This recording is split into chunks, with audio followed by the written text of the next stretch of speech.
त्याच्यात बाईकची किल्ली होती.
Class, a very very good evening to all of you. क्या सब लोग को मेरी आवाज आ रही है?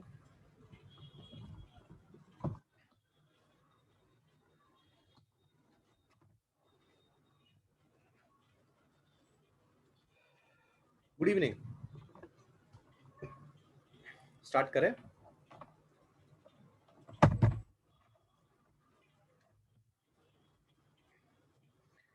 ठीक है, बढ़िया।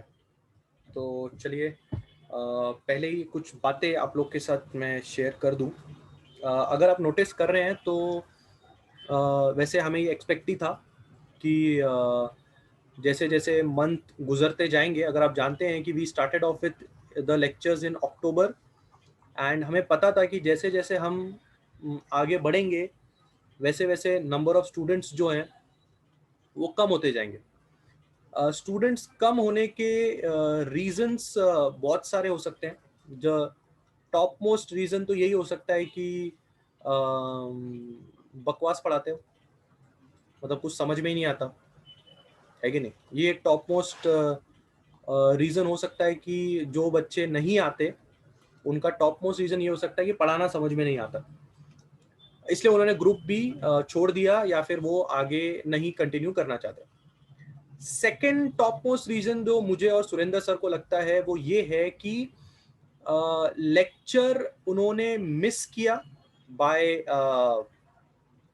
सम रीजन, कोई भी रीजन हो सकता है जिसके वजह से उन्होंने लेक्चर मिस किया। उसके बाद उनको आगे का जो चैप्टर था वो उनको समझ में नहीं आया, है ना। उनको आगे का चैप्टर समझ में नहीं आया, फिर उन्होंने उनका कॉन्फिडेंस लूज हो गया। उनको लगा कि अब ये चैप्टर तो बीच में से हमें समझ में आएगा ही नहीं, तो फिर क्या मतलब हम ये लेक्चर आगे कंटिन्यू करके। तो उन्होंने फिर उस चैप्टर के आगे के लेक्चर्स बैठना छोड़ दिए, बराबर। क्योंकि होता है ना, कभी कभी आप बीच बीच में लेक्चर के घुसते हैं तो फिर होता है कि आपको लेक्चर समझ में नहीं आता, तो फिर इसलिए उन्होंने आगे के लेक्चर्स अटेंड करना हो सकता है छोड़ दिए होंगे।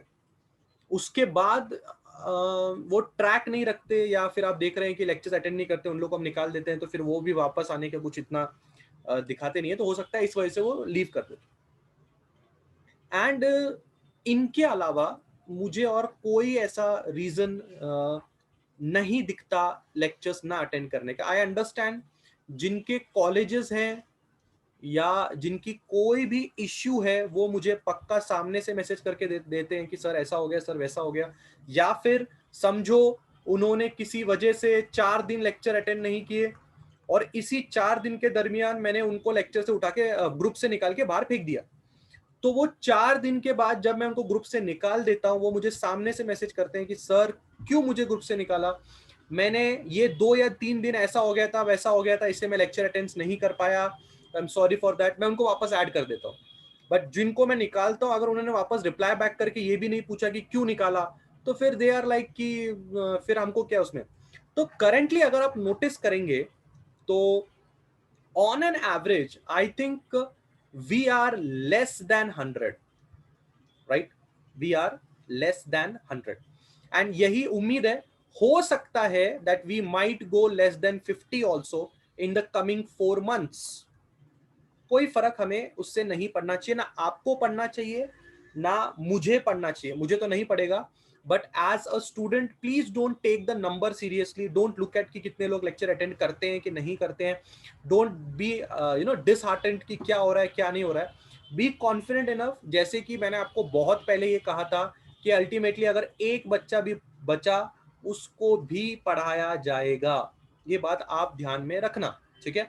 सो एक्सपेक्ट तो ये है कि हम लेस देन 100 अभी हैं। अभी भी आप देख सकते हैं सिर्फ 83 लोग लेक्चर के लिए आए हैं। आप जाके व्हाट्सएप का ग्रुप चेक करिए, ऐसे 3 व्हाट्सएप के ग्रुप्स हैं 12th स्टैंडर्ड के। तीनों व्हाट्सएप के ग्रुप अगर आप मिलाओगे तो अराउंड 400 के करीब या 300 के करीब आपको लोग मिल जाएंगे।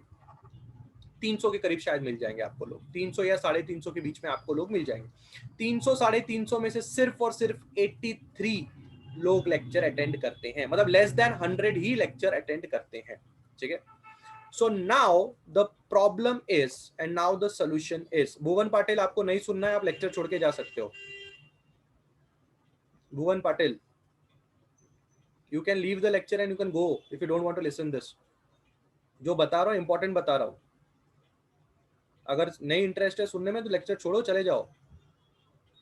ठीक है, जो बता रहा हूँ बहुत इंपॉर्टेंट है, इसलिए ध्यान से सुनो. अभी इसकी ये आखिरी लाइन अगर नहीं सुनते तो अभी तक से तुम्हारा बहुत बड़ा नुकसान हो जाएगा. ठीक है. हाँ, असली बात ये है क्लास कि मैं ये सब चीज आपको इसलिए समझा रहा हूँ because now we will create a top 100 का एक नया ग्रुप. ठीक है, उड़ान का 12th का एक ऑफिशियल टॉप 100 का ग्रुप क्रिएट होगा. और उसके बाद जो जूम का जो पार्टिसिपेंट क्वांटिटी है, पार्टिसिपेंट क्वांटिटी करेंटली जो जूम का अपना चल रहा है वो 500 चल रहा है, मतलब 500 लोग आके लेक्चर बैठ सकते हैं. That will be reduced to 100 people only. ठीक है, मतलब मैं आपसे ये कहना चाहता हूं, बहुत ही इंपॉर्टेंट बात ये है क्लास कि जो टॉप 100 का अभी मैं ग्रुप बनाऊंगा, जिसमें अभी आज 84 लोग हैं, लेक्चर के अंत में मैं उसकी लिंक सेंड करूंगा. 84 के 84 लोगों ने अगर उसको ज्वाइन कर लिया तो आप लेक्चर अटेंड करने आओगे. बाकी के सारे ग्रुप जैसे पहले बंद हो गए थे, आपको याद है पहले के सारे ग्रुप्स भी हम लोग ने बंद कर दिए थे, वैसे ही अभी जितने भी ऑफिशियल ग्रुप्स है पहले के सारे ग्रुप्स बंद हो जाएंगे और सिर्फ ये टॉप 100 का उड़ान का ग्रुप चलेगा. और इसमें सीरियस नोट करने वाली बात ये है कि सिर्फ जूम पार्टिसिपेंट्स 100 ही रखे जाएंगे. मेरी बात समझो ध्यान से. मतलब अगर 100 लोग हैं उस ग्रुप में तो सिर्फ 100 लोग ही जूम की मीटिंग में आ सकते हैं. 101 बंदे को अगर आपने लिंक भी शेयर कर दी तो वो भी इस जूम मीटिंग में एंटर नहीं कर सकता, क्योंकि पार्टिसिपेंट्स का क्वांटिटी सिर्फ 100 का है. जूम का 500 का होता था तो हो सकता है आपने लिंक कहीं से ले ली, किसी को दे दी, कोई शेयर कर दिया लिंक, तो 2-4 लोग वापस ग्रुप में ना होते हुए भी लिंक लेके कभी पहुंच जाते थे. हम लोग कभी कुछ नहीं करते थे.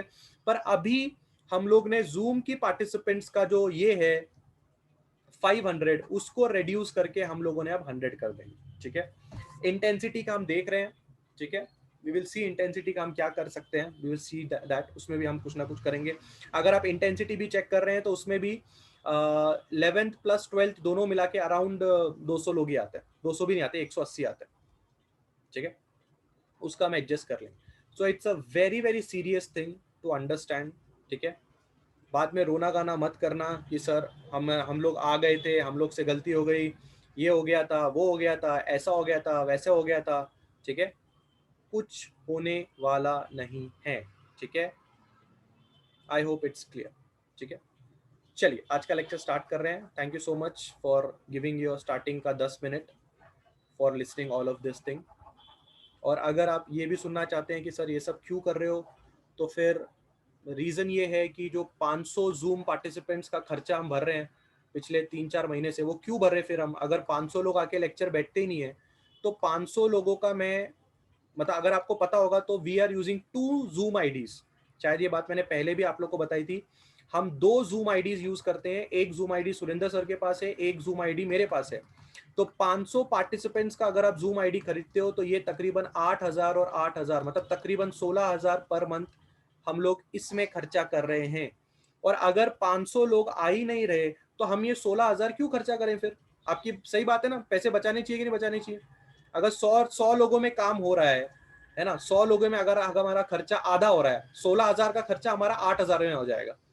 तो यार तुम लोग को ये बात सही लगती है कि नहीं लगती, मेरी बात बराबर है ना, है कि नहीं. मतलब सब लोग को मेरा डिसीजन सही लग रहा है कि मैं ये डिसीजन गुस्से में नहीं ले रहा हूँ. ऐसा मत समझना कि हम ये डिसीजन गुस्से में ले रहे हैं या हम सीधा कैलकुलेशन लगा रहे हैं. पैसे तो पेड़ पे उगते नहीं है, बराबर है कि नहीं. अगर 100 बच्चे आ रहे हैं लेक्चर में तो फिर हम ये पर मंथ 16,000 रुपए क्यों खर्चा करें फिर आप इधर, है कि नहीं. तो इसलिए हम लोगों ने ये डिसीजन लिया है. तो प्लीज बुरा मत मानना. ठीक है, ये डिसीजन सिर्फ और सिर्फ इसी के फेवर में हमने उन्हें लिया है. ठीक है, चलिए, thank you so much for listening to this thing very very carefully. चलो आगे बढ़ते हैं फटाफट और लेक्चर शुरू करते हैं. केटीजी का हम आज तीसरा लेक्चर पढ़ रहे हैं. इसके पहले में लेक्चर में जो मैंने पढ़ाया, आई होप आप रिवाइज कर रहे हैं. केटीजी बहुत सिंपल चैप्टर है, बहुत सिंपल चैप्टर है. और आज का जो टॉपिक हम पढ़ने जा रहे हैं वो तो और बढ़िया और बहुत ही सिंपल टॉपिक है. ठीक है, आज का जो टॉपिक हम पढ़ने जा रहे हैं उसका नाम पहले मैं आपके सामने लिख देता हूँ. ठीक है ना, नाम है, अभिषेक उसका टेंशन मत लीजिए, वो मेरे पास आइडिया है उसका, मैं कर लूंगा, डोंट टेक टेंशन। एब्जॉर्प्शन, ठीक है, रिफ्लेक्शन एंड ट्रांसमिशन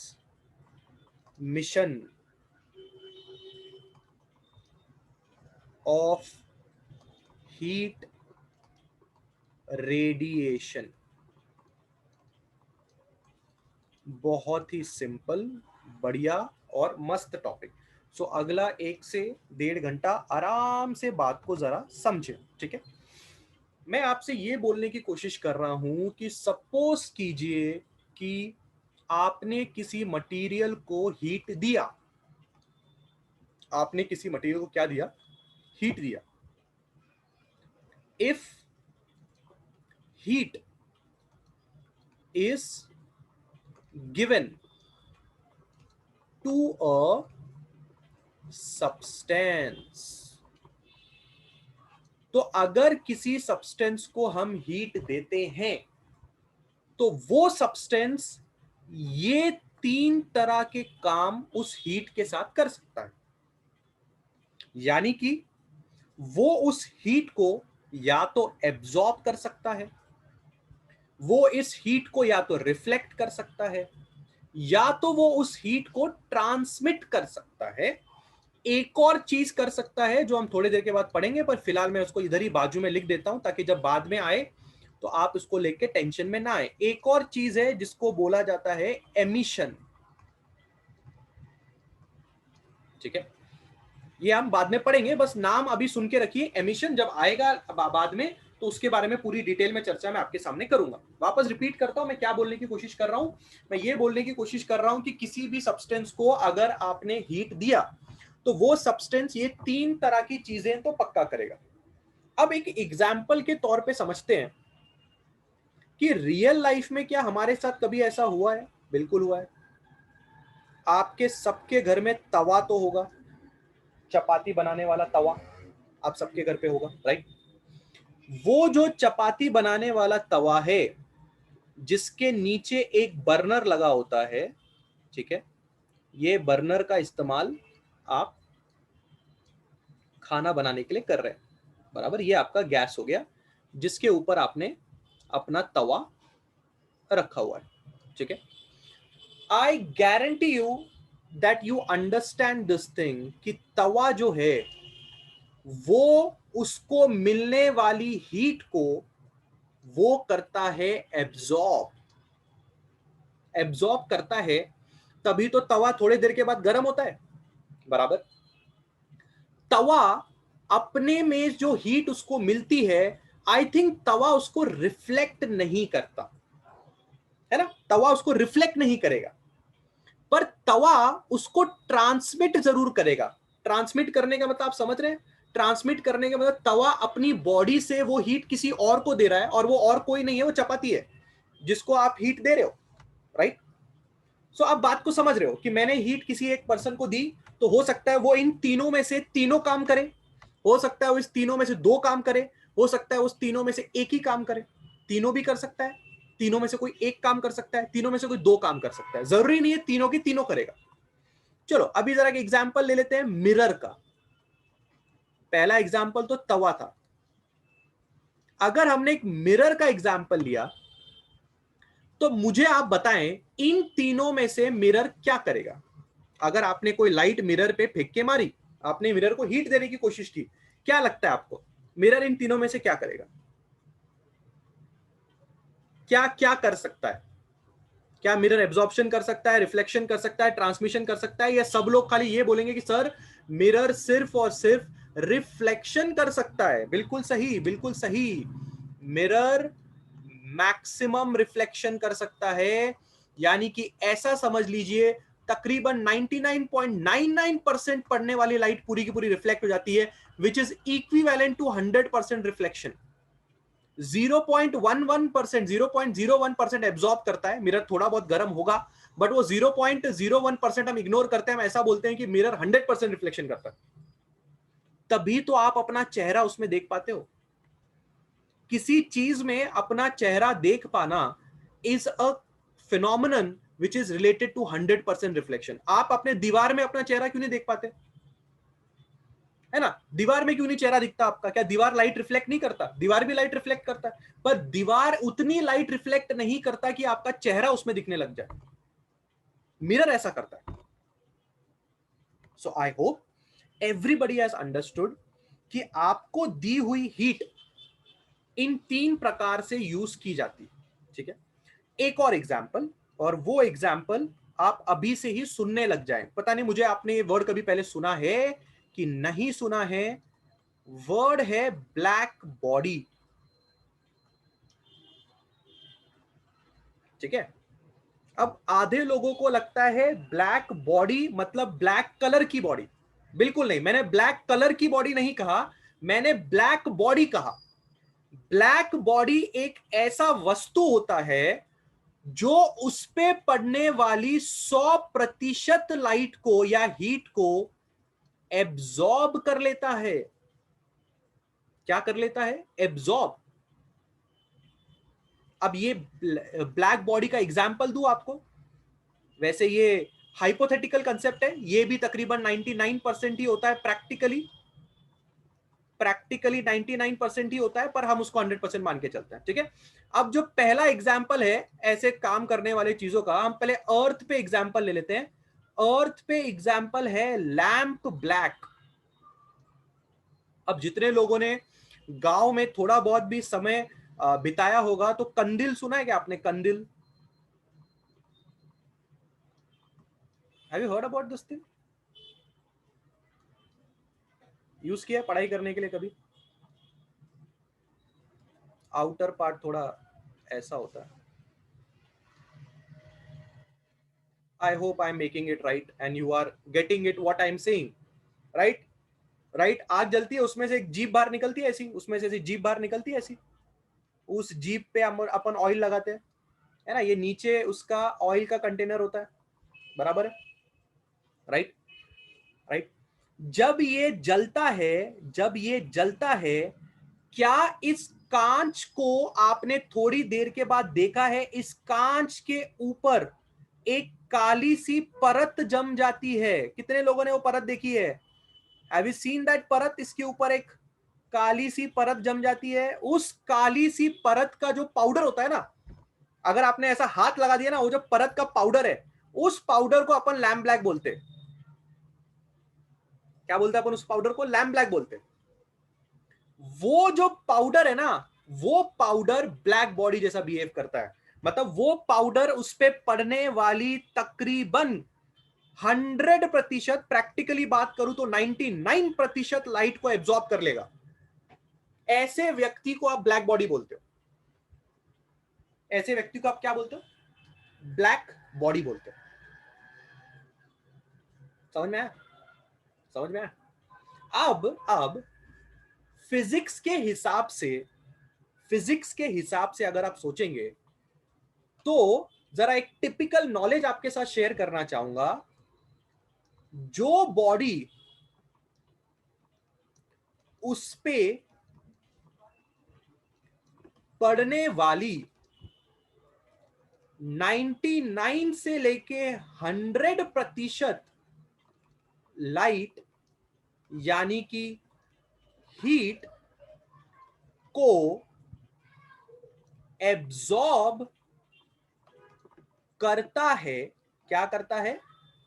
एब्जॉर्ब करता है, वो बॉडी ब्लैक कलर का हो जाता है। Please understand this fact. लोगों को लगता है कि काले कलर की चीजें लाइट एब्जॉर्ब करती हैं, इसलिए बोलते हैं गर्मी में काला कलर का शर्ट मत पहन के घूमो, बहुत गर्मी लगेगी। ऐसा नहीं है, काला कलर होने की वजह से वो लाइट एब्जॉर्ब नहीं करता, वो लाइट एब्जॉर्ब होने की वजह से काला कलर बन जाता है। उल्टा है, बात को ध्यान से समझो। जो बॉडी सबसे ज्यादा लाइट को एब्जॉर्ब करती है वो काला कलर बन जाती है, ऐसा होता है। और इसका उल्टा क्या होगा, इसका उल्टा क्या होगा, जानते हो इसका उल्टा क्या है? जो बॉडी क्या करती होगी, गैस करो। जो बॉडी 99 से 100% पे लाइट को रिफ्लेक्शन करती होगी, गैस करो उसका कलर क्या होगा? उसको आप व्हाइट बॉडी बोलते हो। सिर्फ एक जनरल नॉलेज के लिए मैंने आपको चीज दी, तो दिमाग में रखें, ठीक है? अच्छी तरह से बातें दिमाग में रखें। किसी का कलर ये बात डिसाइड करता है कि वो कितना एब्जॉर्ब करेगा। वैसे ये हमारे टॉपिक से हटके बात है, पर मैंने सिर्फ आपको जनरल नॉलेज के लिए समझा दिया, क्योंकि बहुत सारे बच्चे लोग का मिथ होता है, ब्लैक बॉडी बोलते हैं उनको लगता है ब्लैक कलर की बॉडी, ठीक है ना? ब्लैक बॉडी अपने में ही एक डिफरेंट टर्म है, ब्लैक कलर की बॉडी अलग हो गई। ब्लैक बॉडी क्या है? जो अपने पे गिरने वाली 100% लाइट को एब्जॉर्ब करती है, ऐसे व्यक्ति को या ऐसे सब्सटेंस को हम ब्लैक बॉडी बोलते हैं। और luckily and coincidentally black body का कलर ब्लैक ही हो जाता है, क्योंकि वो इतना लाइट एब्जॉर्ब करता है कि अल्टीमेटली उसका कलर ब्लैक हो जाता है। और प्लीज डोंट से समबडी, अगर किसी को बोलेंगे ब्लैक बॉडी क्या होती है, प्लीज ऐसा मत बोलना काली कलर की चीजें ब्लैक बॉडी होती हैं। गलत स्टेटमेंट है। काली कलर की चीजें ब्लैक बॉडी होती हैं, बिल्कुल गलत बोलना है। ऐसे बोलना है कि एक ऐसा ऑब्जेक्ट जो उस पर पड़ने वाली 100% तक की लाइट को एब्जॉर्ब कर लेता है, हम उसको ब्लैक बॉडी बोलते हैं। और ऐसा करने पे वो व्यक्ति काला कलर का हो जाता है। व्यक्ति नहीं बोलना चाहिए मुझे, वो सब्सटेंस काला कलर का हो जाता है। क्या आपको बातें समझ में आ रही हैं? डन है? पक्का? एब्जॉर्प्शन के बारे में थोड़ी बहुत जानकारी आपके दिमाग में बैठ रही है? क्या मैं आगे बढ़ सकता हूं अब? बहुत ही बढ़िया। अब हम आगे बढ़ रहे हैं, थोड़ी टेक्निकल बातें करने जा रहे हैं, बिल्कुल ध्यान से समझें। सपोज कीजिए कि आपके पास एक Q नाम की आपके पास हीट है। क्या है Q नाम की हीट? जरा इसके बारे में बात करें। Q नाम की जो हीट है उसको बोला जाएगा द टोटल अमाउंट ऑफ, मैं थोड़े भारी वर्ड यूज कर रहा हूं, thermal energy incident on the surface of an object. बहुत ही बढ़िया। क्या? टोटल जितनी एनर्जी एक पर्टिकुलर ऑब्जेक्ट के सरफेस पे गिरी, उसको हमने Q पकड़ लिया। अब QA क्या है? Q वो हीट है जो उस ऑब्जेक्ट ने एब्जॉर्ब कर ली, हीट एब्जॉर्ब्ड। QB, बी नहीं, QR वो हीट है जो किसी ऑब्जेक्ट ने रिफ्लेक्ट कर दी। और QT वो हीट है जो किसी ऑब्जेक्ट ने ट्रांसमिट कर दी। क्या मैं ऐसा बोल सकता हूं कि capital Q is actually QA plus QR plus QT? Example के तौर पे, आपने एक ऑब्जेक्ट को 10 जूल्स नाम की हीट दी। उसके बाद आपने उस ऑब्जेक्ट को पूछा, एक बात बता, मैंने तेरे को 10 जूल का हीट दिया था, तूने वो 10 जूल का हीट का क्या किया?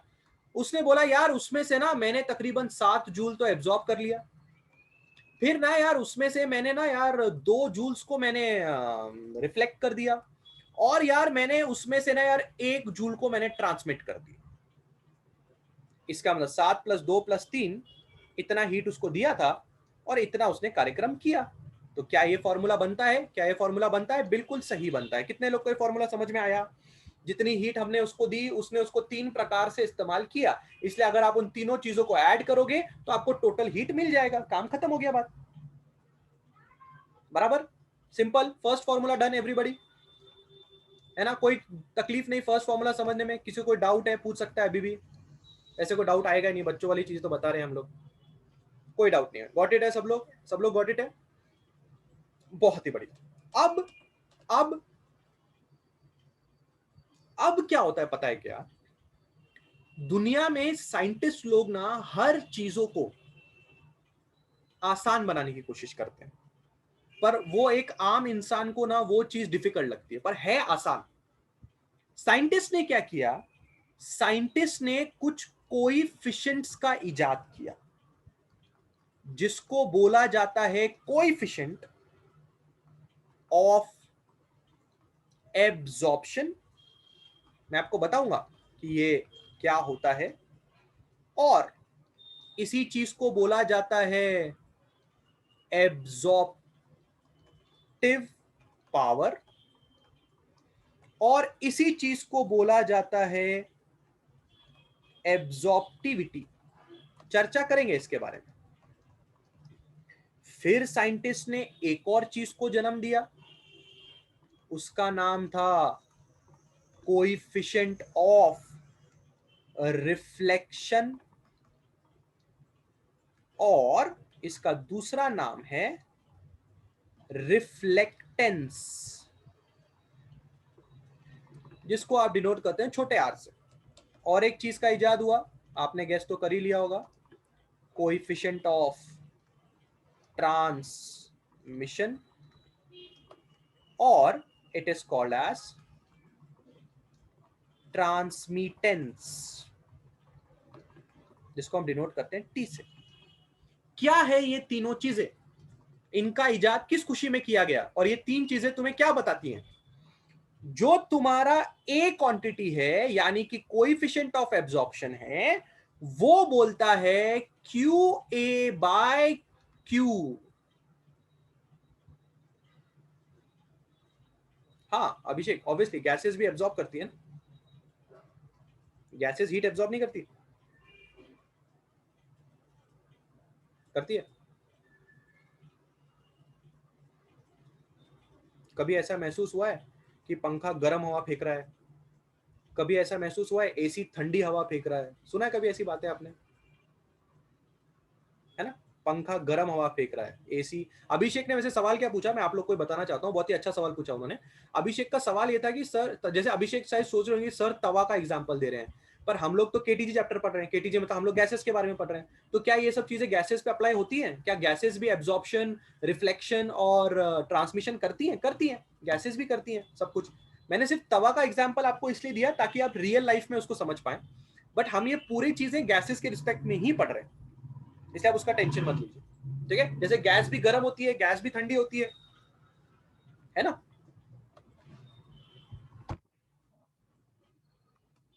ठीक है अभिषेक, ओके। चलिए स्टार्ट करते हैं। हम लोग बात कर रहे हैं कोएफिशिएंट ऑफ एब्जॉर्प्शन के बारे में। कोएफिशिएंट ऑफ एब्जॉर्प्शन क्या है? कोएफिशिएंट ऑफ एब्जॉर्प्शन का फॉर्मूला है क्यू ए बाय क्यू। अब मुझे समझ नहीं आता ये फॉर्मूला बताएगा क्या? ये फॉर्मूला तुम्हें बताएगा कितनी एनर्जी दिया एंड कितना उसमें से क्या किया, एब्जॉर्ब किया। इसका रेशियो तुम्हें बताएगा। इसका क्या बताएगा? इसका तुम्हें रेशियो बताएगा। क्या रेशियो बताएगा? What is Q A? Q A का मतलब है कितना एनर्जी तुमने एब्जॉर्ब किया। What is Q? कितना एनर्जी तुमको दिया। अगर तुमने ये निकाल लिया कि कितना एनर्जी तुम्हें एब्जॉर्ब किया और कितना एनर्जी तुमको दिया, इसका अगर तुमने रेशियो निकाल लिया, तो ये कोएफिशिएंट ऑफ एब्जॉर्प्शन तुम्हारी इस बात में मदद कर सकता है कि तुम्हें एक मटेरियल की पहचान समझ में आएगी। एक एग्जांपल के तौर पे तुम्हें बताता हूं। सपोज करो एक व्यक्ति तुम्हारे पास आया और वो तुमको बोला I have a XYZ material. हमने कहा कांग्रेट्स, वेरी गुड। बोला इस मटेरियल की एक खासियत है। हमने कहा क्या खासियत है? उस बंदे ने बोला इस मटेरियल का जो कोएफिशिएंट ऑफ एब्जॉर्प्शन है, यानी कि जो इसका एब्जॉर्प्टिव पावर है, यानी कि जो इसकी एब्जॉर्प्टिविटी है, उसकी वैल्यू 1 है। आपको इस बात से क्या समझा? वो आदमी उस मटेरियल की इतनी तारीफ किस खुशी में कर रहा था? बोलो। बोलता है उसका कोएफिशिएंट ऑफ एब्जॉर्प्शन, उसका एब्जॉर्प्टिव पावर, उसका एब्जॉर्प्टिविटी यानी कि ए छोटू ए 1 है। इससे तुम्हें क्या समझा? बोलो। वो आदमी इस मटेरियल की यानी कि XYZ मटेरियल की इतनी तारीफ किस खुशी में कर रहा था? जितनों को क्लिक हुआ उनको क्लिक हुआ, वो इसलिए इतनी तारीफ कर रहा था क्योंकि QA बराबर Q हो गया होगा। क्या आपको समझ में आ रहा है? A की वैल्यू 1 कब आएगी? A की वैल्यू 1 कब आएगी? A की वैल्यू 1 तब आएगी जब ये कंडीशन हो सकता है। और ये कंडीशन क्या है? जितनी हीट उसके ऊपर पड़ रही है वो उतनी ही हीट को एब्जॉर्ब कर ले रहा है। जितनी हीट उसके ऊपर गिर रही है यानी कि Q, वो पूरी की पूरी हीट एब्जॉर्ब कर रहा है। इसका मतलब हमने उस व्यक्ति को बोला, अबे पागल, उसका नाम XYZ मटेरियल नहीं है, उसका नाम ब्लैक बॉडी है, तेरे को पता नहीं था, तू उसको XYZ मटेरियल बोल रहा है। अबे तेरे हाथ में ब्लैक बॉडी है। समझा? समझा? Do you understand? Coefficient of absorption आपको कैसी नॉलेज दे रहा है? कोएफिशिएंट ऑफ एब्जॉर्प्शन एक नंबर है। कोएफिशिएंट ऑफ एब्जॉर्प्शन एक नंबर है, पर वो नंबर को देख के आप सामने वाले सब्सटेंस का पूरा कच्चा चिट्टा बता सकते हो। आप बता सकते हो कि सामने वाला बंदा कैसा कैसा कैसा कैसा काम करेगा। काम खत्म हो गई बात। तो ये कोएफिशिएंट जो हमने 3 अभी देखने हैं, ये कोएफिशिएंट हमको रियल लाइफ में हेल्प करेंगे कि नहीं करेंगे? करेंगे यार, बिल्कुल सही करेंगे।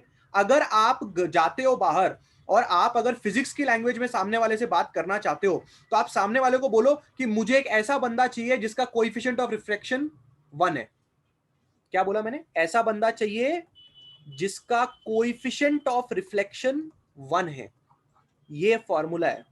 अगर किसी बंदे का कोएफिशिएंट ऑफ रिफ्लेक्शन 1 है, इसका मतलब ये हुआ कि उस पे पड़ने वाली सारी की सारी लाइट वो बंदा रिफ्लेक्ट कर देता है। यानी कि ऐसा समझ लो कि आप व्हाइट शर्ट खरीदने जा रहे हो, ऐसा समझ लो आप मिरर खरीदने जा रहे हो। आप फिजिक्स जहां लगानी है वहां लगाओ। मिरर खुद पे पड़ने वाली सारी की सारी लाइट को रिफ्लेक्ट बैक कर देता है। एक व्हाइट शर्ट खुद पे पड़ने वाली सारी की सारी लाइट को रिफ्लेक्ट बैक करता है, एब्जॉर्ब नहीं करता। इसलिए व्हाइट शर्ट गर्मियों में पहन के घूमो, अंदर ठंडा लगता है एकदम। जरूरी नहीं है किसी का, हर बंदे का R1 ही होगा। मैं अभी एग्जांपल्स दूंगा आपको। ट्रांसमिशन में आप क्या फॉर्मूला लिखेंगे? ट्रांसमिशन यानी कि T यानी कि QT अपॉन Q, ये आपका कोएफिशिएंट ऑफ ट्रांसमिशन का फॉर्मूला हो गया। बात आ रही है? समझ में बात आ रही है? आर यू अंडरस्टैंडिंग क्या बात चल रही है यहाँ पे? Coefficient of transmission, coefficient of reflection, coefficient of absorption. कितनी हीट तुम्हें दी गई और तुमने उसमें से उस हीट का क्या किया, कितना ट्रांसमिट किया, कितना एब्जॉर्ब किया, कितना रिफ्लेक्ट किया, बस उसी का रेशियो है। काम खत्म हो रही है बात। आ रही है बात? दिमाग में घुस रही है सबके? रेशियो है बस। पक्का?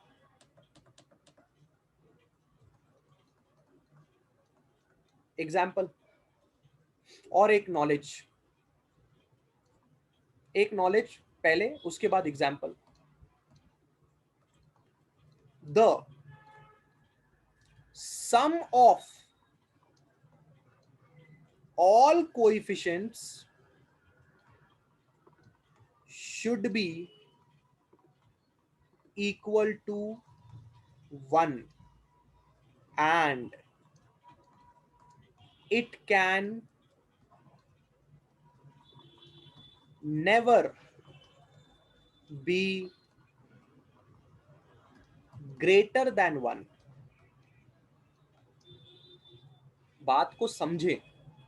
जब भी आप रेशियो की बात करते हैं तो रेशियो में जो 100% वाली चीजें होती हैं उनको आप 1 से डिनोट करते। जैसे कि मैंने पहला एग्जांपल आपको दिया,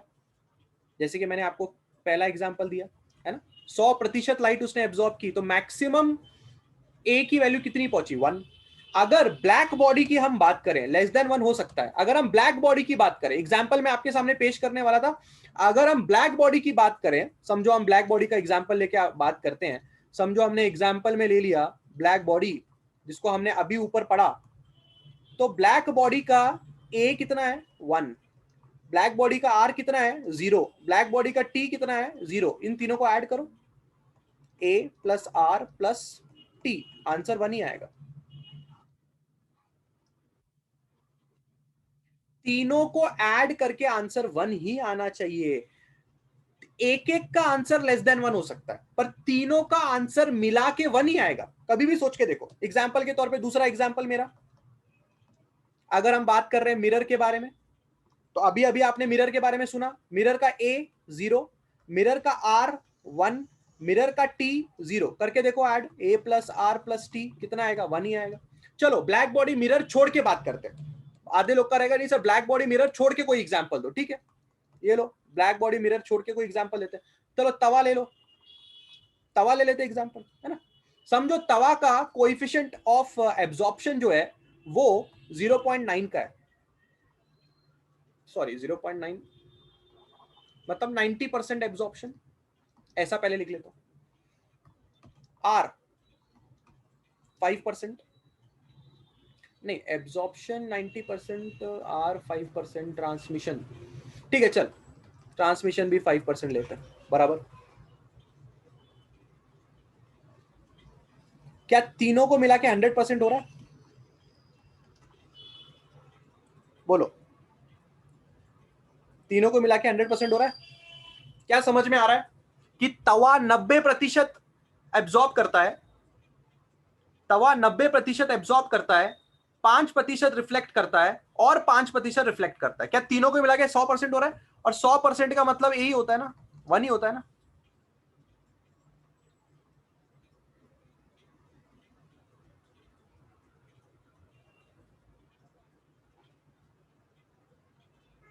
बोलो, बैठ रहा है दिमाग में?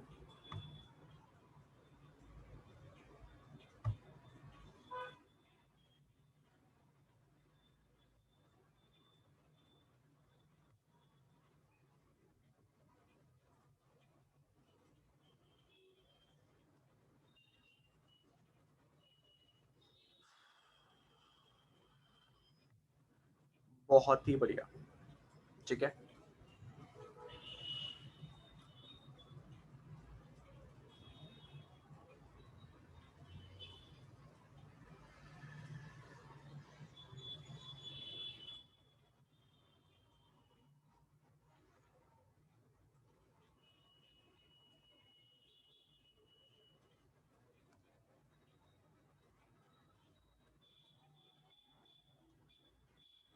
मैं तो सब लोग को चाहूंगा कि एक बार ये coefficient of transmission, coefficient of absorption और कोएफिशिएंट ऑफ रिफ्लेक्शन अच्छी तरह से देख लीजिए।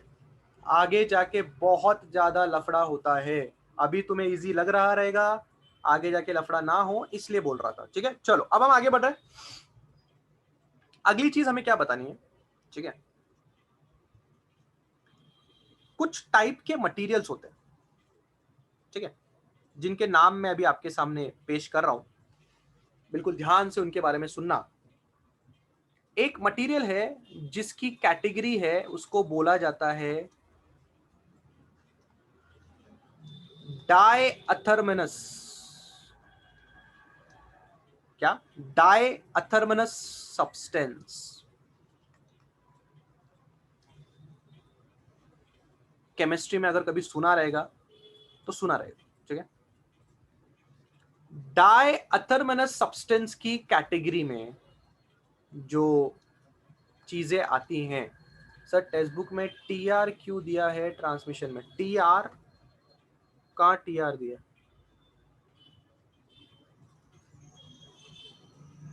वो ट्रांसमिशन का टीआर है, ट्रान स्पेलिंग में ट्रांसमिशन आता है ना, इसलिए उसको टीआर लिखा है, पर है तो वो ट्रांसमिशन ही ना। समझा रूपाली सिंह? ठीक है चलो, हाँ मैं आपसे कह रहा था एक सब्सटेंस होते हैं जिनका नाम होता है डायअथर्मनस सब्सटेंस, ठीक है। डायअथर्मनस सब्सटेंस जो होते हैं, ठीक है, उनकी खासियतें बिल्कुल ध्यान से समझना। ये ना तो एक गुड एब्जॉर्बर होते हैं, ठीक है, ना ही ये गुड रिफ्लेक्टर होते हैं, और अगर ये ना एक अच्छे एब्जॉर्बर हैं, ना है एक अच्छे रिफ्लेक्टर है, तो ऑब्वियस सी बात है ये ना एक अच्छे ट्रांसमीटर भी होते हैं।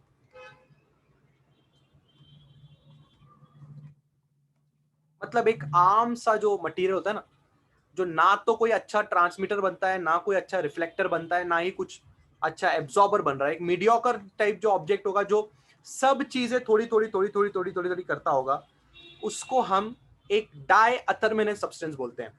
डाई अथरमेनस सब्सटेंस को समझने के लिए सबसे बेस्ट एग्जांपल है ग्लास, एंड स्पेशली वो वाला ग्लास जो आपके घर के विंडो में लगा हुआ है।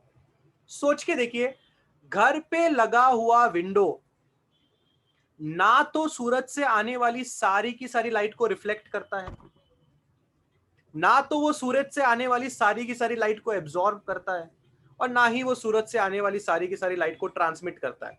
सब चीज थोड़ा थोड़ा करता है। अगर अपने घर का विंडो आपने लगा दिया तो भी घर के अंदर लाइट आती है, बराबर है। कांच गर्म होता है पर इतना भी गर्म नहीं होता कि पिघल जाए, मतलब सब काम थोड़ा थोड़ा थोड़ा थोड़ा करता है। तो glass is an example of diathermanous. Gases में अगर बात करें तो हाइड्रोजन इसमें आता है, ठीक है, ऑक्सीजन इसमें आता है, क्योंकि ये चैप्टर गैसेस के बारे में है, और ड्राई एयर, ये सारे के सारे एग्जाम्पल्स हैं आपके डाई अथरमेनस सब्सटेंस के। I hope you are getting this thing, ठीक है। एक और होता है लगे हाथ, उसके बारे में भी हम बात कर लेते हैं। जैसे डाई अथरमेनस के बारे में आपने सुना, एक और चीज होती है, उसको बोला जाता है अथरमेनस। वो कौन थे? वो डाई अथरमेनस सब्सटेंस थे।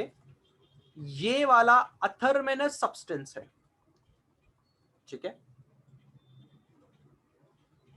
इनकी खासियत क्या होती है पता है?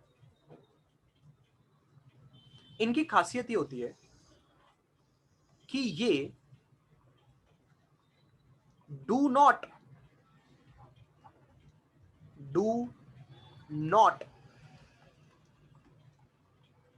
ट्रांसमिट हीट, यानी कि इनका T बराबर 0 होता है। और एक खासियत होती है डू नॉट एब्जॉर्ब, यानी कि इनका A बराबर भी 0 होता है। तो अब आपने गेस तो कर ही लिया होगा कि अथरमेनस सब्सटेंस में कौन आते हैं, जो सिर्फ और सिर्फ रिफ्लेक्ट करते हैं, यानी कि इनका R बराबर 1 होगा। ऐसी चीजें आती हैं किसमें?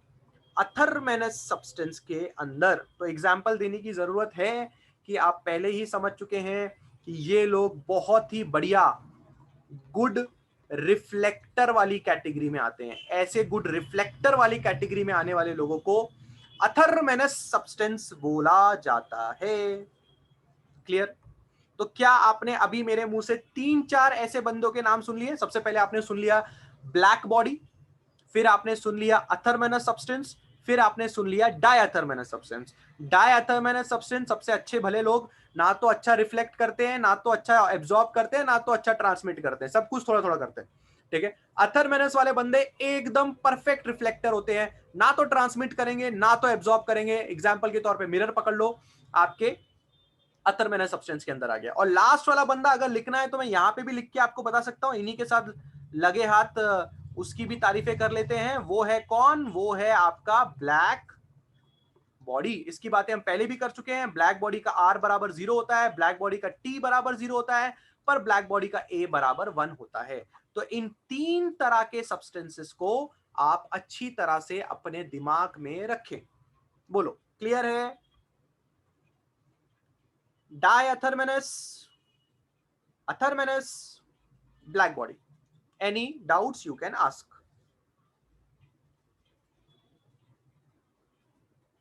Clear?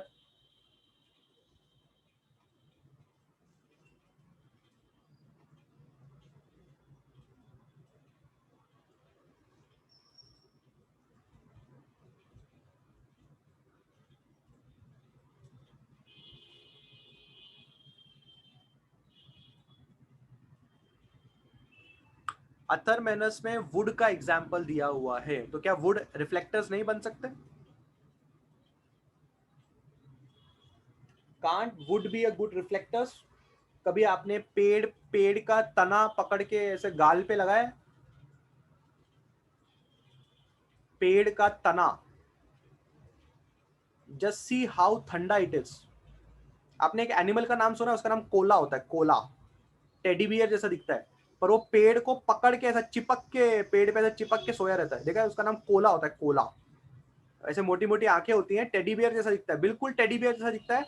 जमीन पे चलता ही नहीं, ऐसा पेड़ को ऐसा हग करके, जैसा अपन पेड़ को गले लगाते हैं ना, पेड़ को गले लगाते हैं ना, ऐसा पेड़ को गले लगा के बैठता है। कभी गूगल पे जाके देखना कोला, वो पेड़ को ऐसे गले लगा क्यों बैठता है? क्योंकि पेड़ ठंडा रहता है। Wood are very good reflectors. ठीक है,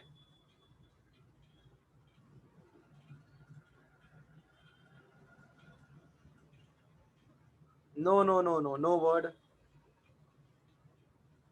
यार। कंप्लीट ट्रांसमिशन का एग्जाम्पल अभी क्या बोलो, अभी कंप्लीट ट्रांसमिशन का ऐसा कोई प्रैक्टिकली ऐसा कोई चीज है ही नहीं जो कंप्लीट ट्रांसमिशन कर सकता है।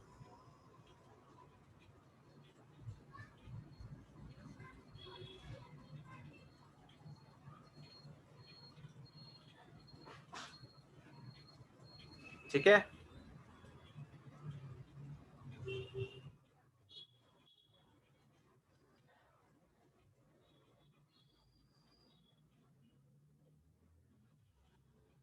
आइस क्या होगा? आदित्य कामले पूछ रहे हैं आइस क्या होगा, कोई बता सकता है आइस किस में आएगा? आइस के में क्या आप बोल सकते हैं?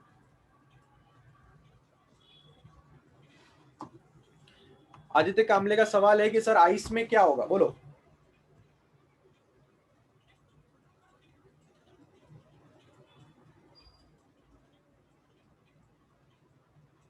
आइस रिफ्लेक्टर है, एब्जॉर्ब कर सकता है, क्या कर सकता है?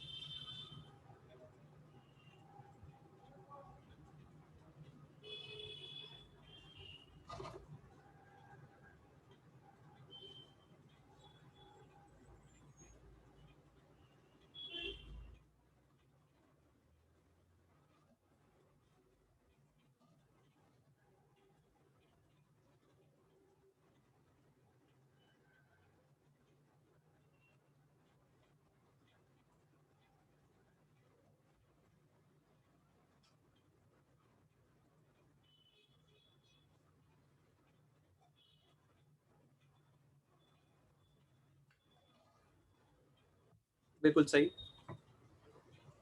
आइस गुड रिफ्लेक्टर होता है। Aditi, it cannot do anything, ice कुछ नहीं करता, आइस हीट को एब्जॉर्ब नहीं करता, तो आइस पिघलता कैसे फिर? आइस अगर हीट को एब्जॉर्ब नहीं करता तो आइस पिघलता कैसे है?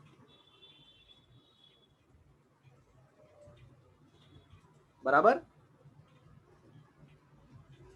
आइस एब्जॉर्ब और रिफ्लेक्ट दोनों कर सकता है। कभी आप स्नो वाली जगह पे गए हैं? स्नो वाली जगह पे अगर जाने के पहले आपको बोला जाता है कि सन ग्लासेस पहन के जाएं, क्यों ऐसा बोला जाता है? आपने देखा है मोस्टली जहां पे भी लोग स्नोफॉल वगैरह देखने जाते हैं या सूरज वूरज अगर निकला होगा तो सन ग्लासेस पहन के जाते हैं, क्यों ऐसा? क्योंकि स्नो पे पड़ने वाली लाइट जब रिफ्लेक्ट होती है तो उससे आपकी आंखें खराब हो सकती है। सो आइस रिफ्लेक्ट भी कर सकता है और एब्जॉर्ब भी कर सकता है। बोलिए, बात समझ में आ रही है?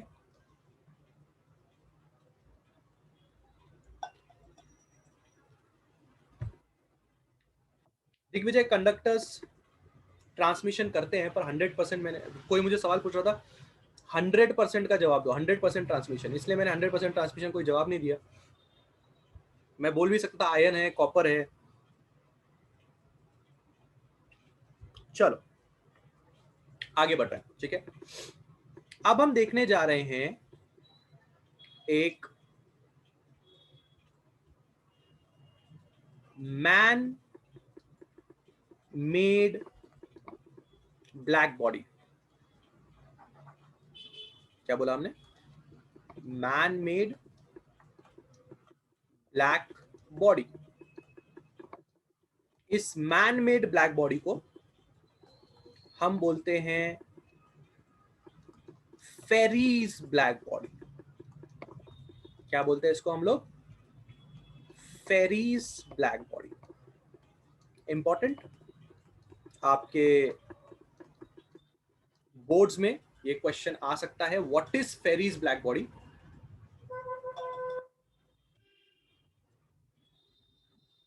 इसलिए ध्यान से सुनिए। सबसे पहले आप करना क्या चाहते हैं? आप एक ऐसा डिवाइस तैयार करना चाहते हैं जो अब उसके अंदर या उसके ऊपर पड़ने वाली सारी की सारी लाइट को एब्जॉर्ब कर ले। आप एक ऐसा डिवाइस खुद से बनाना चाहते हैं। एक मटेरियल नहीं बना रहे हैं आप एक ऑब्जेक्ट बना रहे हैं, एक ऐसी चीज बना रहे हैं जो उसके अंदर पड़ने वाली सारी की सारी लाइट को अंदर ही रख के बाहर ना लेके आए, ऐसा डिवाइस। तो ऐसे डिवाइस को बनाने के लिए करने की क्या जरूरत है, जरा बिल्कुल ध्यान से समझो, ठीक है। सबसे पहले आपने क्या किया, आपने इस तरह के दो आपने ये लिए,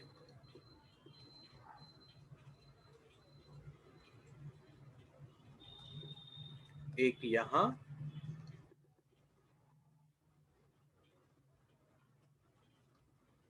और एक यहां।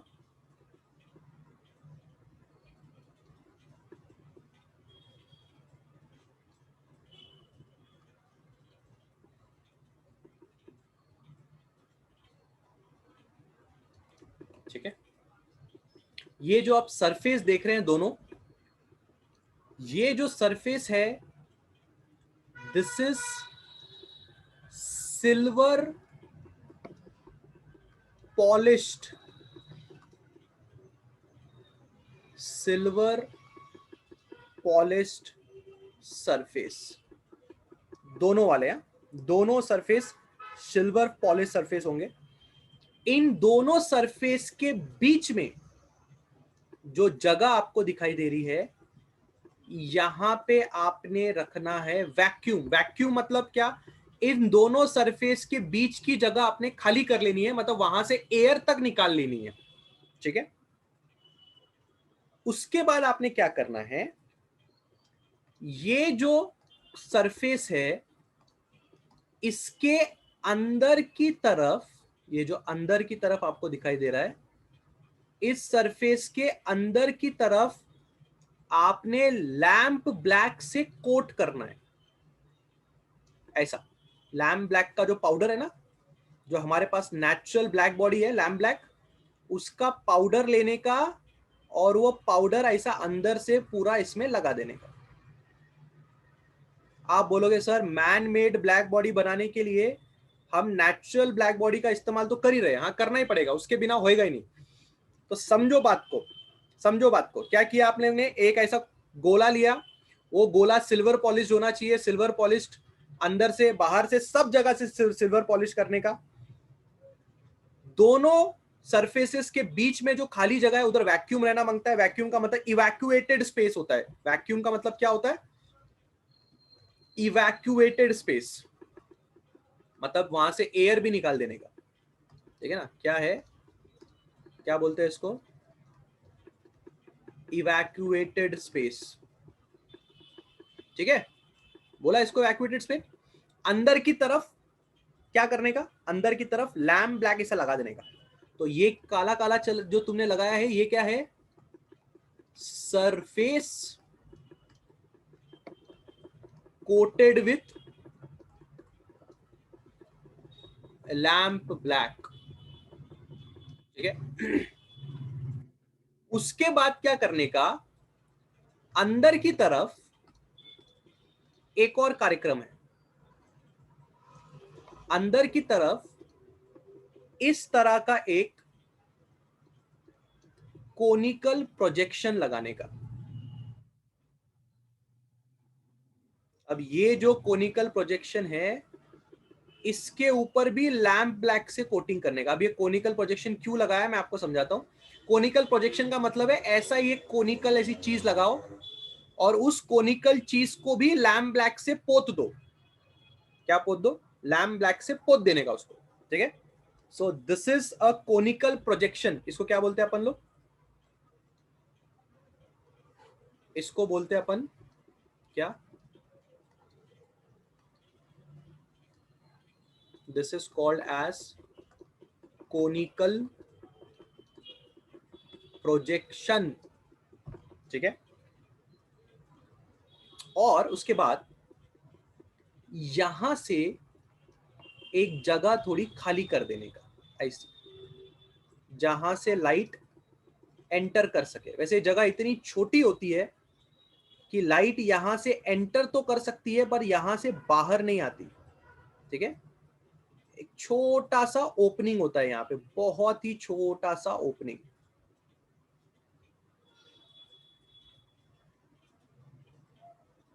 ये जो छोटा सा ओपनिंग आप देख रहे हैं जो मैंने यहां पे बनाया हुआ है, इस छोटे से ओपनिंग का नाम होता है अपर्चर। क्या बोलते हैं इसको अपन लोग? नाम सुनो इसका, इसको बोला जाता है अपर्चर। अपर्चर मतलब एक छोटी सी जगह जहां से लाइट एंटर कर सकती है। ये सब कार्यक्रम अगर आपने कर दिया तो आपका मैन मेड ब्लैक बॉडी तैयार। हालांकि अगर आप सोच रहे होंगे तो बिल्कुल सही सोच रहे हैं कि एक नेचुरल ब्लैक बॉडी का इस्तेमाल करके अपन एक मैन मेड ब्लैक बॉडी बना रहे हैं। बिल्कुल सही सोच रहे हो आप लोग, उसके बिना पॉसिबल नहीं है। किसी ने सवाल पूछा कि सर अगर नेचुरल ब्लैक बॉडी है तो मैन मेड ब्लैक बॉडी बनाने की क्या जरूरत है हमें? हम स्टडी पर्पस के लिए ऐसा कर रहे हैं, हम इस चीज को अंडरस्टैंड करना चाहते हैं, हम इस चीज को देखना चाहते हैं, इसलिए हम खुद से एक ब्लैक बॉडी बना के देख रहे हैं। ठीक है, जब भी आप कोई चीज को अंडरस्टैंड करना चाहते हैं तो आप उसको बनाते हैं, आप उसको स्टडी करते हैं, तब आप उसको बताते हैं। ठीक है, Aditi is asking lamp black का मतलब क्या है? अदिति, मैंने लैम्प ब्लैक का मतलब आपको बताया, आप कहां थे तब?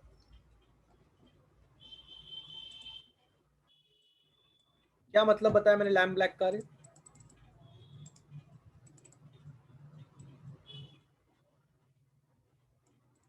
मैंने बताया ना लैम्प ब्लैक कि मैं ही भूल रहा हूं। ये रहा लैम्प ब्लैक का मतलब बताया ना मैंने। कंदिल के ऊपर जो काला कलर का पाउडर लग जाता है जलने के बाद, उसको आप लैम्प ब्लैक बोलते हैं, बराबर। चलिए, तो क्या हमारा मैन मेड ब्लैक बॉडी तैयार है? बिल्कुल तैयार। इंतजार किस बात का है? इंतजार है किरणों का। किरण मतलब आपकी लाइट की किरणों का। तो एक रेड कलर का इस्तेमाल किया हम लोगों ने, और अब हम यहां से एक लाइट किरण अंदर की तरफ ऐसे इंसिडेंट कर रहे हैं। ये हमने कर दिया लाइट इसके ऊपर इंसिडेंट। ठीक है, बिल्कुल मेरी बात ध्यान से समझना। जो लाइट आपके यहां पे इंसिडेंट हो रही है, ठीक है, वो लाइट सीधा आके उस कोनिकल प्रोजेक्शन पे गिरनी चाहिए। क्यों गिरनी चाहिए? क्योंकि ये कोनिकल प्रोजेक्शन क्या करेगा, इस पे गिरने वाली लाइट को किसी और पर्टिकुलर एंगल पे रिफ्लेक्ट बैक कर देगा, जो हम चाहते हैं। पर जो लाइट यहां से एंटर हुई और जब वो लाइट इस कोनिकल प्रोजेक्शन पे गिरी, जो कोनिकल प्रोजेक्शन पहले से ही लैंप ब्लैक से आपने उसको पोता हुआ था, पोता मतलब आपने उसको कोट किया हुआ था, तो इस लाइट का जब इस पे पड़ती है तो मैक्सिमम लाइट इधर ही एब्जॉर्ब हो जाती है। परंतु हमने क्या बोला, लैंप ब्लैक 100% लाइट एब्जॉर्ब नहीं करता, तकरीबन 99% लाइट एब्जॉर्ब करता है। तो समझो जब लाइट इस पे पड़ी तो इस कोनिकल प्रोजेक्शन पे लगे हुए लैंप ब्लैक ने 99% लाइट को एब्जॉर्ब किया, पर 1% लाइट समझो रिफ्लेक्ट बैक हो गई। तो अब वो 1% लाइट यहां पे टकराएगी और समझो 1% लाइट का भी 100वां भाग या 99वां भाग एब्जॉर्ब हुआ, बाकी बची हुई लाइट वापस रिफ्लेक्ट बैक हुई। वापस मेरी बात ध्यान से समझना, 1% का भी 99th भाग रिफ्लेक्ट बैक होगा। साईराज पूछ रहे हैं ऐसे कैसे रिफ्लेक्ट होगा? साईराज ऐसे कैसे रिफ्लेक्ट नहीं होगा? अगर आप पहले से ही जानते हैं कि लाइट जब किसी भी सरफेस पे पड़ती है तो लाइट 3 तरह की चीजें करती है, या तो एब्जॉर्ब होगी, या तो ट्रांसमिट होगी, या तो रिफ्लेक्ट करेगी। आ रही है आपको बात समझ में? तो अगर कोई लाइट जो है वो अगर इतनी एब्जॉर्ब हो रही है और ट्रांसमिशन का आपने कोई तरीका ही नहीं छोड़ा है, ट्रांसमिशन क्यों नहीं होगा मैं आपको समझाता हूं। मैं वो लेटर में समझाने वाला था, पर साईराज ने बहुत ही बढ़िया सवाल पूछा कि सर रिफ्लेक्शन ही कैसे हो रहा है, तो शायद साईराज ये भी पूछना चाहते होंगे कि ट्रांसमिशन क्यों नहीं हो रहा है। क्या आप समझ रहे हैं बात को? क्या बात को समझ रहे हैं? ये जो दीवार आपने क्रिएट की है, उसके बाहर जो दीवार है, ये वाली दीवार और उसके बाहर की दीवार के बीच में वैक्यूम है। आप जानते हैं क्या वैक्यूम में ट्रांसमिशन नहीं होता?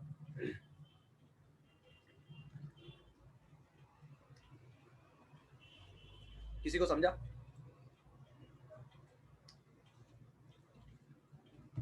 अब कोई बंदा कमेंट करके बोल रहा है रिफ्लेक्ट होगा पर नीचे की तरफ होगा, क्योंकि वो टेक्स्ट बुक का डायग्राम देख के बात कर रहे हैं। हम थोड़ी यार टेक्स्ट बुक के गुलाम थोड़ी, हम लोग के टेक्स्ट बुक ने नीचे की तरफ रिफ्लेक्ट किया तो हम लोग को भी नीचे की तरफ रिफ्लेक्ट करना, बराबर है ना? टेक्स्ट बुक ने जैसा किया वैसा करना जरूरी है, कंसेप्ट समझना जरूरी है। टेक्स्ट बुक ने नीचे की तरफ रिफ्लेक्ट किया, हम ऊपर की तरफ करें, की फर्क पैदा है? कोई फर्क पैदा है? हैं जी? इंपॉर्टेंट है कंसेप्ट। क्या आप मेरी बात समझ पा रहे हैं कि लाइट आती है, लाइट टकराती है, टकराने के बाद लाइट कुछ ना कुछ एब्जॉर्ब हो जाती है, और एब्जॉर्ब होने के बाद ट्रांसमिट करने का कोई अगर माध्यम नहीं है तो बचा क्या? रिफ्लेक्ट हो जाओ।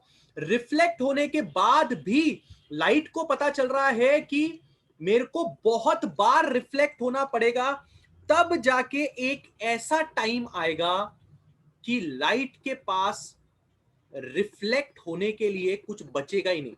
मतलब सारी की सारी लाइट यही के यही अंदर ही अंदर घूमते घूमते अंदर के अंदर ही समा जाएगी। अब मुझे एक बात बताओ, क्या जो लाइट आपने यहां से भेजी थी इस तरह से, क्या वो लाइट हमारे इस गोले के अंदर समा गई? 100% लाइट इसके अंदर समा गई? हाँ समा गई। मतलब तुमने ये क्या बना दिया?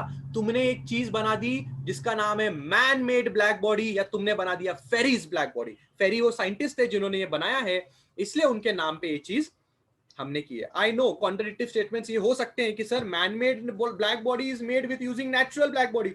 ऑब्वियसली, क्योंकि हमको एक ऐसी चीज बनानी थी, हमको एक ऐसी चीज बनानी थी जो सच में ऐसी मतलब लाइट को अंदर लेती हो पर बाहर ना भेजती हो।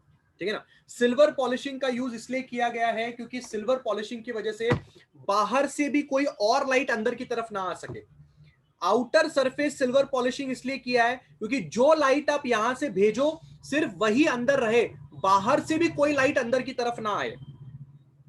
इसके अलावा कहां से? एपर्चर से जो लाइट आपने भेजी खाली वही अंदर आनी चाहिए और कोई लाइट अंदर नहीं आनी चाहिए। तो सिल्वर पॉलिशिंग की वजह से क्या हो जाएगा कि बाहर से भी कोई और अन्यथा कोई लाइट अंदर की तरफ ना आए।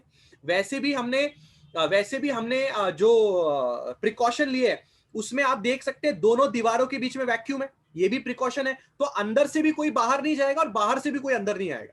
दोनों बातों का हम ख्याल रख रहे हैं।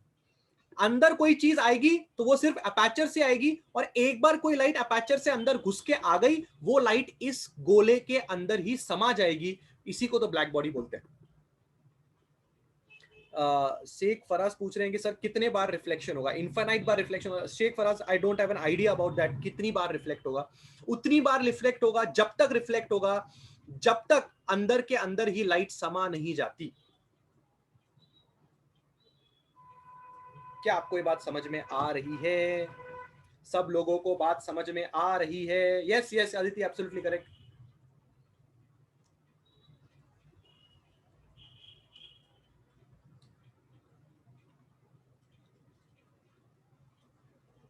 नहीं नहीं, एक बच्चे का सवाल है सर, अपर्चर से लाइट बाहर की तरफ नहीं आती क्या? मैंने वही बोला, अपर्चर इस तरह से डिजाइन किया जाता है कि लाइट वहां से अंदर तो आती है पर बाहर नहीं आती।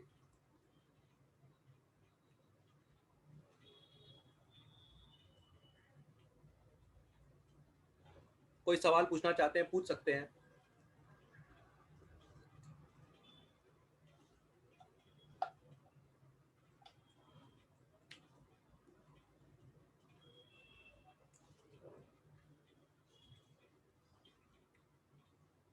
बोलिए बोलिए बोलिए, एनी डाउट्स? नहीं नहीं, लाइट स्टोरेज जैसा यूज नहीं होता, लाइट एब्जॉर्ब करने जैसा यूज होता है। You can not store the light you know in the, वो एब्जॉर्ब कर रहा है लाइट को, एब्जॉर्ब करके वो गर्म होते रहेगा, समझ रहे हो? अभी हम एमिशन पढ़ेंगे ना, मैंने तुमको एमिशन के बारे में एक वर्ड लिख के दिया ना पहले, उसके बारे में पढ़ेंगे तब तुम्हें समझेगा कि लाइट एब्जॉर्ब होने के बाद क्या होता है उसका, समझेगा?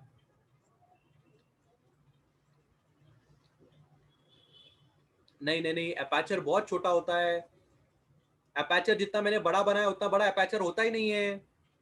वो कोनिकल प्रोजेक्शन का जरूरत लाइट को रिफ्लेक्ट करने का eight a particular angle.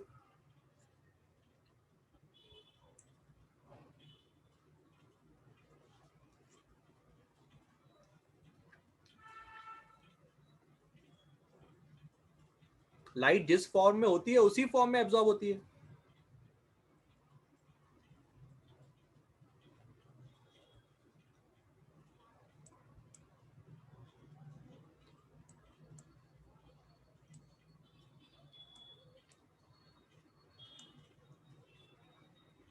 Black body का यूज अंडरस्टैंड करने में यूज करते हैं हम लोग कि ऑब्जेक्ट्स किस तरह से बिहेव करते हैं।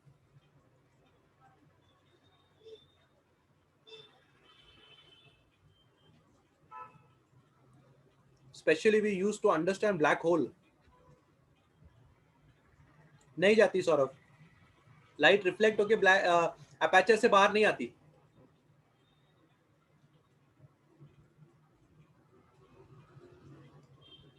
Any more doubts?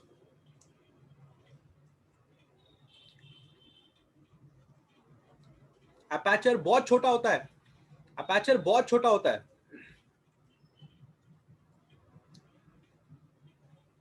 General artificial light हो, कोई भी लाइट हो, सब लाइट ईएम वेव ही होती है। Every light is EM wave.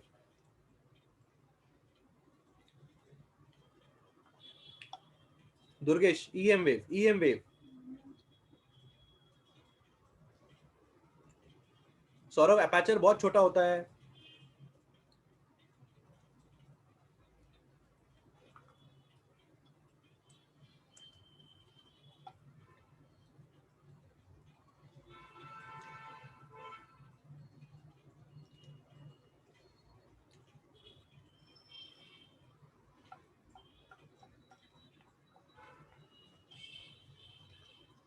Yes yes Shazia.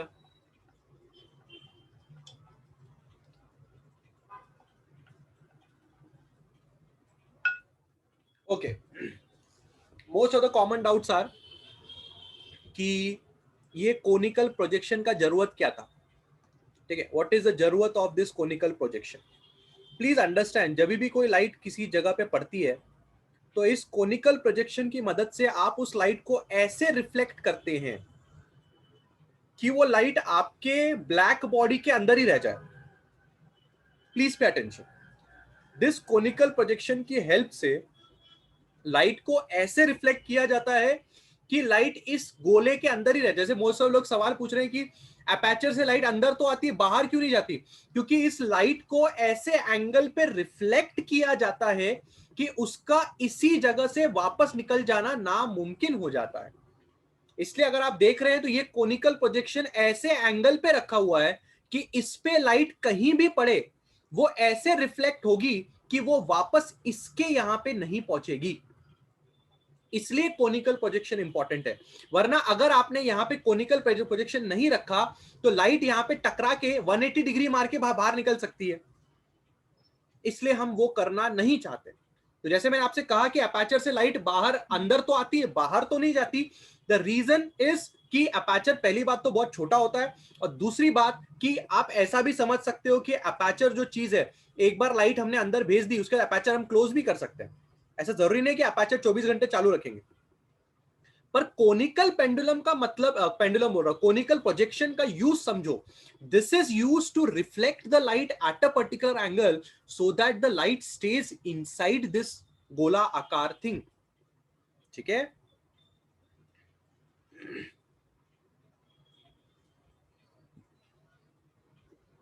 Clear?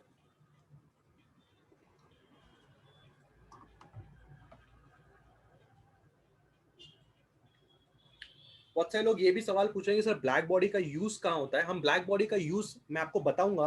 अभी अगर आप आगे जाके देखोगे तो एक स्पेक्ट्रल डिस्ट्रीब्यूशन पढ़ने वाले हम लोग ब्लैक बॉडी का, तो आप समझोगे कि हम ब्लैक बॉडीज का इस्तेमाल क्यों कर रहे हैं। जैसे मैं आपको एक सिंपल सा एग्जांपल देना चाहता हूँ। आई डोंट नो कितने लोगों ने ये बात समझी है कि नहीं समझी है। मैं एक एग्जांपल देके आपको समझाता हूँ, ठीक है? आपको पता है कि थर्मल कैमराज नाम की चीज होती है? Do you know there are thermal cameras? Thermal camera छोड़ो, आपको पता है क्या इंफ्रारेड कैमराज होते हैं? Have you heard about infrared cameras? सुना नहीं होगा, देखा होगा। चलो एग्जांपल के तौर पे देता हूं। कभी बैंक गए हो, किसी होटल में गए हो, ऊपर एक कैमरा लगा हुआ देखा, ऐसा गोला वाला? उस गोले कैमरे के अंदर और एक गोला देखा होगा, और उस गोले के आजू बाजू में ऐसे छोटे छोटे ऐसे देखे हो। बैंक तो गए होगे कभी, किसी होटल में खाना खाने तो गए होगे, कहीं तो गए होगे, देखा ऐसा ऐसा? क्या है ये, कौन सा कैमरा है ये इंफ्रारेड कैमरा है। This is a infrared camera. अब ये इंफ्रारेड कैमरा क्या करता है? क्या करता है ये इंफ्रारेड कैमरा? ये इंफ्रारेड कैमरा या फिर थर्मल कैमरास सामने वाले व्यक्ति को उसके अंदर कितनी हीट है उसको तक पहचान के आपको बता सकते हैं। थर्मल कैमरा आपको नाइट विजन प्रोवाइड कर सकते हैं। क्या प्रोवाइड कर सकते हैं? नाइट विजन प्रोवाइड कर सकते हैं। पता है ना, अंधेरे में भी कैमरे में देख सकते हो नाइट विजन। उसको क्या बोलते हैं हम लोग? नाइट विजन बोलते हैं कि नहीं बोलते हैं? नाइट विजन सुना है आपने कभी नाइट विजन के बारे में? ये सब चीजें कब पॉसिबल हो सकती हैं? जब आप इस बारे में स्टडी करो, जब आप इस बारे में स्टडी करो कि एक ऑब्जेक्ट कितनी लाइट एब्जॉर्ब करता है, या एक ऑब्जेक्ट कितनी लाइट रिफ्लेक्ट करता है, या ऑब्जेक्ट कैसा बिहेव करता है। अगर आपको ऑब्जेक्ट के बिहेवियर के बारे में समझना है तो आपको एक खुद की बॉडी बना के उसको स्टडी करना पड़ेगा। तो जब हमने फेरिस की ब्लैक बॉडी बनाई तो उसके बाद हमने इसके ऊपर ग्राफिकल स्टडीज की है कि अगर हम इसका टेम्परेचर बढ़ाएंगे तो क्या हो जाएगा, टेम्परेचर घटाएंगे तो क्या हो जाएगा। अलग अलग वेरियस स्टडीज हम करते हैं, तब जाके हम उस चीजों के ऊपर काम करते हैं। आ रही है आपको बात समझ में? द पीपल आस्किंग कि ब्लैक बॉडी का हम यूज कहां करेंगे?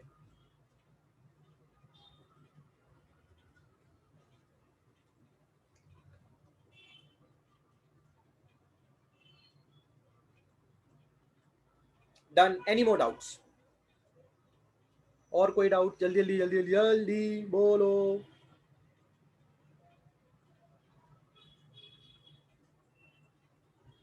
Done? Clear? Absolutely?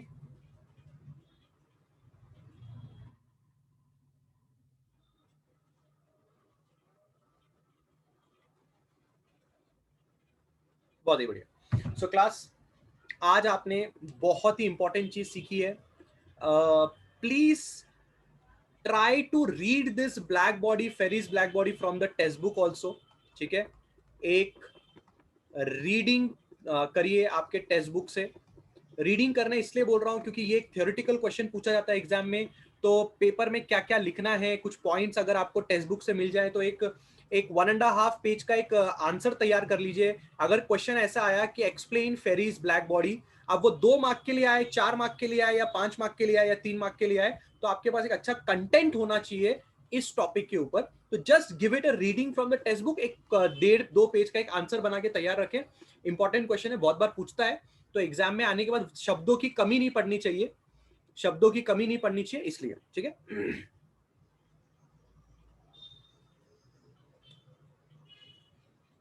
I hope आज का लेक्चर क्लियर है। Fatima, why you are saying if possible take the lecture every day lecture हो ही रहे ना, कभी मैथ्स होता है, कभी फिजिक्स होता है। आज सुबह मैथ्स था, आज शाम में भी फिजिक्स हो रहा है, तो दो दो सुबह शाम दोनों लेक्चर्स ले रहे हैं हम लोग, है ना, राइट?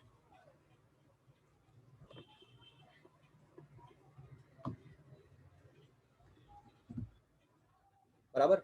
कल संडे है ना, कल संडे है, कल 5:30 बजे तो नहीं होगा।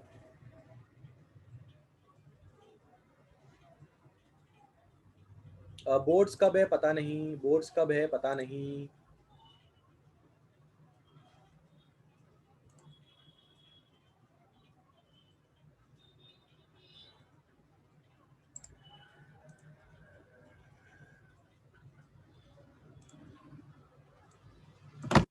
सर 4 में से क्या सीटी का कल का टाइम आएगा, ग्रुप पे आएगा कल का टाइम।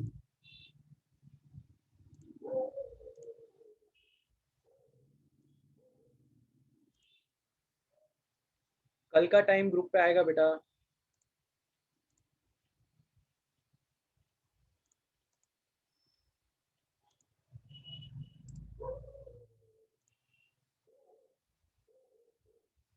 मैं जो लिंक दे रहा हूँ कोई भी किसी को फॉरवर्ड नहीं करेगा, मैं पहले ही बोल के रखता हूँ। ठीक है, nobody will forward the link to anybody, I make it clear. ठीक है, nobody will forward the link to any बडी।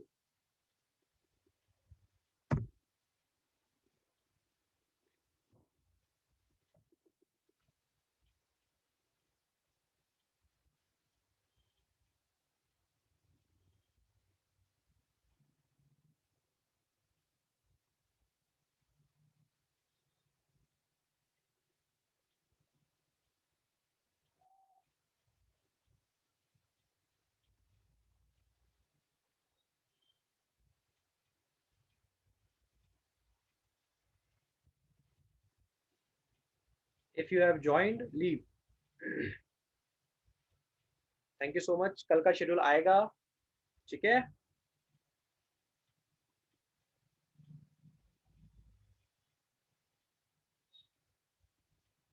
चलो bye bye bye bye. If you have joined that group you can leave.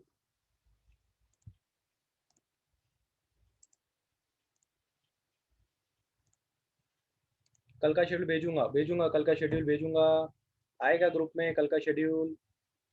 Sunday है, early morning नहीं रहेगा, थोड़ा delay रहेगा।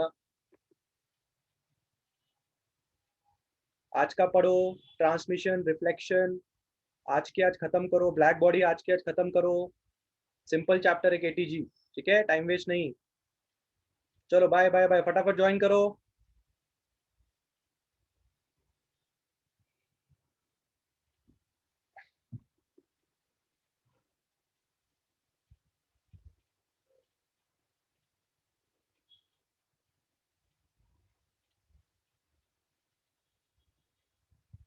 Bye bye bye.